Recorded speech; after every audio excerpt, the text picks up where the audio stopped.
Donc nous dénonçons le fait que les mairies d'Angoulême et de Cognac pratiquent des méthodes cruelles envers les pigeons. Donc en fait, il est question dans les documents administratifs que nous ont transmis ces mairies de capture ainsi que de fauconnerie en fait. Donc dans les deux cas, il s'agit en fait de faire souffrir des animaux. La ville de Cognac mentionne explicitement donc qu'il y a des cages qui sont placées sur les toits et donc en général les pigeons sont gazés après ces captures. Donc c'est vraiment des méthodes cruelles. Concernant donc l'effarouchement à l'aide donc de rapaces, c'est une méthode évidemment que nous condamnons parce qu'il s'agit de dresser, de placer en captivité des animaux sauvages, des rapaces, et ensuite de faire peur, de terroriser les pigeons. Et évidemment, certains sont blessés, voire tués. Et nous demandons à ces mairies de se tourner vers des méthodes éthiques et efficaces comme les pigeonniers contraceptifs.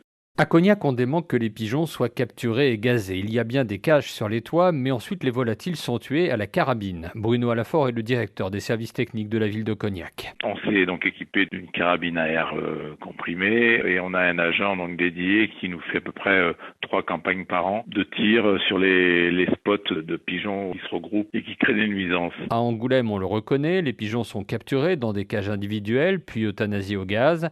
Il y a un pigeonnier contraceptif, contrairement à ce qu'affirme la cofondatrice de l'association PAZ, Amandine Sanvicens. Concernant Angoulême et Cognac, ces mairies ne nous ont transmis aucun document concernant la gestion de pigeonniers. Donc soit il n'y en a pas, soit il y en a et ils ne sont pas du tout entretenus. Le pigeonnier d'Angoulême est situé dans le quartier de la Madeleine. Un agent municipal s'en occupe, mais ce n'est pas le remède miracle, insiste Guillaume Chupin, adjoint au maire chargé de la vie quotidienne. Il y a certaines règles qui doivent être respectées, notamment en cas de grippe aviaire, ce pigeonnier est fermé. On ne peut pas tourner tous les œufs, c'est on va dire une régulation, mais ça produit quand même certaines naissances de pigeons. À Angoulême, 2 nids de faucons pèlerins ont été installés au sommet de l'église d'Aubzine et des archives départementales, validées par la LPO et Charente Nature.